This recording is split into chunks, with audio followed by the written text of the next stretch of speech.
welcome back to our series on the 8 short preludes and fugues.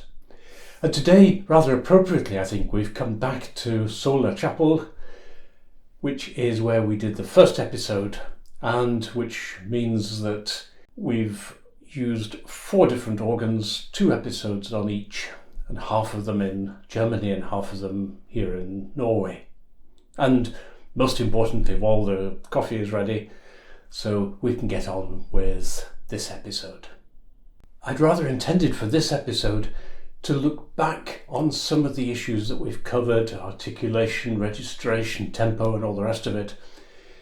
But a couple of comments from the previous episode reminded me that we've looked in some depth at specifics, but we've never actually talked about what constitutes a real performance. How do you, asked somebody, transform the performance that you've got into something which is extra, something which is really brilliantly good? You know, there are 3 parties who are co-creators in a sense in a music performance. First of all, you've got the composer who put all the notes together, who created the concept, if you like. And then you've got the listener, and the listener is reacting to what they're hearing and putting it into context with their own experiences and their own feelings. And then the third party is the performer, who in a sense has 2 different roles. The performer is a mediator who is taking the composer's ideas and handing them on to the listener, but at the same time is a co-creator in the sense that the performer is expressing through the music their own feelings and their own emotions and making sense of them for the listener. So there are 3, in a sense, equal parties in this process. So it's a very symbiotic relationship between these 3 parties. One of the questions which came up was, how should we as performers react to a piece of music that is not well written? And that's quite a relevant question in this episode. You know, if this piece were presented as a composition exercise in a composition class at the university, I would say, well, it's a really good effort, it's a great piece. But at the same time, there are some details which would get some red ink, which really need improvement. So that right hand in bar 2, for example, never feels quite comfortable. It feels a little bit awkward. The left hand in bar 4 has a sort of kind of walking pattern which trips up at one point, and the composer has written 2 Gs in succession, which they obviously didn't intend to do. And these are sort of small failings. They're points where the composer has run out of options and been forced into doing things which they probably didn't quite want.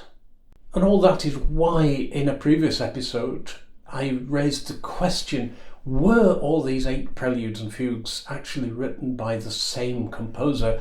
Because some of them don't have these minor flaws in them. Some of them seem to have a kind of easy mastery, which makes it very hard to believe that the same person then writes something which is a little bit clumsy and a little bit inadequate. But that's a question for another time, and we won't look at that today. But a more important thing is, if you feel that the piece of music is not something that you want to play, then you really shouldn't play it. And that's not to be awkward, it's not to be arrogant, it's because, as I said, the part of the function of the performer is to transmit the composer's emotional content to the listener, to sort of translate the notes into emotion. And if you don't feel yourself the emotion, if you don't feel that this is something you really want to say, then we can't say it adequately to the listener. And so we're doing the music and the listener a disservice by playing it. So if there's a piece of music which we really don't like, then we don't play it. On the other hand, when I was thinking about this, for some reason, a few lines came to mind from Dylan Thomas's wonderful narrative radio play, Under Milkwood. Not, in fact, lines by Morgan, the organist, who says, "Oh, without any doubt, Bach every time for me." But lines by the vicar, the Reverend Eli Jenkins, whose nightly evening prayer says, "We are not wholly bad or good who live our lives under Milkwood, but thou, O Lord, would be the first to see our best side, not our worst." And that kind of applies rather to these pieces, because they do have a best side, and we can well look at that and not at the worst side, and say that these pieces have a kind of joy, a kind of innocent fun, and they have a great deal of attractive music, which we can just simply enjoy playing. But another question which was asked was how, once we've learned all the notes, once we've got all these details into place, we can elevate what we've got from playing the notes into a performance. And that's a really, really good question. If you go to a car valet specialist and ask, is there a product that you can spray into your car that will give it that new car feel, a new car smell? They will say no, there isn't. That the secret to getting a car really clean and really smelling good is in the preparation. It's in cleaning out all the corners, getting everything just perfect. And without that stage, you can't possibly apply something. There isn't a kind of spray that you can spray over the imperfections and make it all seem good. And it's rather the same with a performance. The work starts right at the beginning. It starts with how we learn the notes. We did an episode in the Audiobüchlein series, the episode on Vater Unser, on learning a new piece of music. And I talked at great length there about some of the principles of learning a piece. And if you didn't see that, then go back to it, because I'm not going to talk about all those things again. But the main point which I was making is that we are doing ourselves a great disservice when we're learning if we just start at the beginning and start playing as far as we can get and then stop and then go back to the beginning and see if we can get a little bit further and learning onwards from the beginning, because then we are learning mistakes, we're learning negativity, we're learning that we can't get through to the end without making mistakes. And a much better process is to start at the last note and to work backwards, going just as far as we can play to the end, because then we're learning that we can get to the end, and we're learning where we're going at all times. We know the next phrase, we know where we're heading.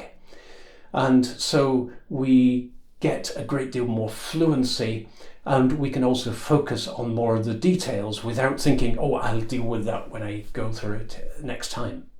But to create a performance, that starts even earlier than that. There is a stage even before we start learning those notes. My students are rather sick of hearing me say, spend as much time away from the instrument as you spend at the instrument. So the first stage is to take the notes, look at them, work out in your own mind what you want those notes to say in detail. So how we're going to play each phrase, how much of an upbeat there's going to be there, how lyrical this phrase wants to be, how we want to put across each individual thing.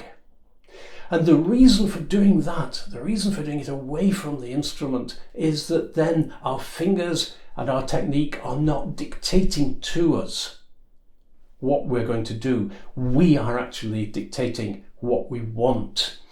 And unless we have decided in advance what it is that we want to achieve, then we can't practice achieving it because we don't know what it is. And so that first stage of working out what it is that we want, that is the most essential part of a performance in the end. So if we start learning the notes before we know what it is that we're trying to achieve, then we're not going to get that sense of performance, because we're always going to be constrained by the technique, by the actual physical process of playing the notes. So it is that sense of vision that is going to create a performance in the end.